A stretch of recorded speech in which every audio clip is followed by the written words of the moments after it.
Olá, eu sou o Dr. Pablo e hoje iremos falar sobre a Síndrome dos Ovários Policísticos.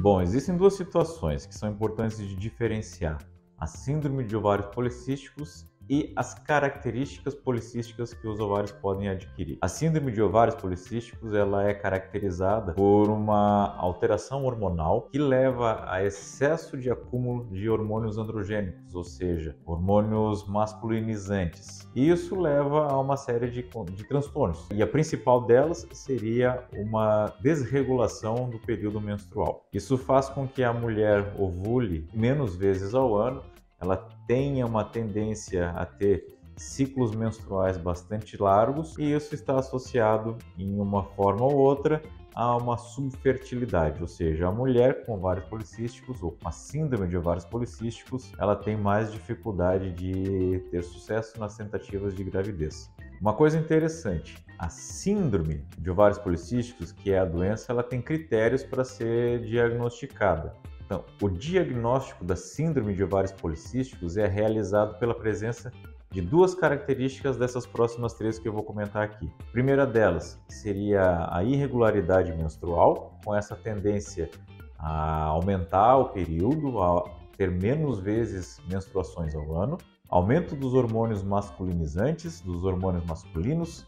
Isso deve ser feito por meio de exames laboratoriais e os ovários com características policísticas detectados por ultrassonografia. Então veja bem, não é necessário e não é obrigatório que seja feito um ultrassom para o diagnóstico de ovários policísticos, da síndrome de ovários policísticos. Da mesma maneira que ter apenas uma ultrassonografia que mostre um padrão parecido com esse aqui, com os ovários policísticos, ovários grandes, e ter apenas essa alteração, isso não fecha um diagnóstico da síndrome de ovário policístico. E o que causa essa situação? É mais ou menos uma conjunção de fatores. Geralmente não é uma única situação. Tem a ver com a questão genética, hereditariedade, a presença de casos na família.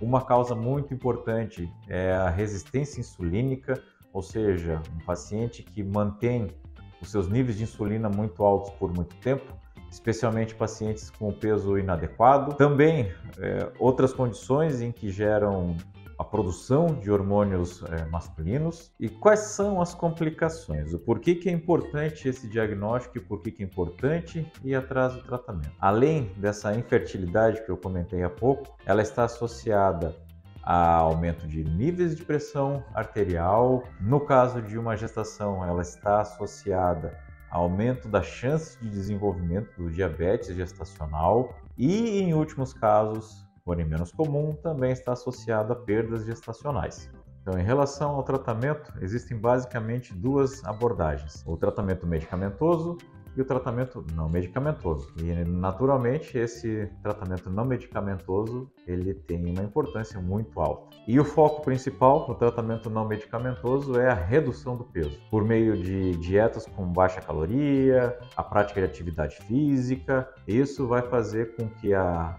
insulina tenha um melhor desempenho, melhore essa resistência, as medicações terão uma maior função. Em relação ao tratamento medicamentoso, essa abordagem medicamentosa ela deve ser feita para cada indivíduo, para cada paciente, direcionando para qual que é o objetivo dessa paciente, se é somente regular os ciclos menstruais ou se é a tentativa de uma gestação. Então, prefiro não entrar numa questão mais detalhada, porque essa avaliação precisa ser personalizada para cada situação. Bom, eu espero ter podido responder algumas dúvidas, esclarecer algumas situações, algumas coisas. Eu imagino que esse é um tema bastante comum e vai gerar dúvidas. Deixa aqui embaixo nos comentários suas dúvidas que eu irei responder. E não se esqueça de se inscrever no canal e ativar as notificações.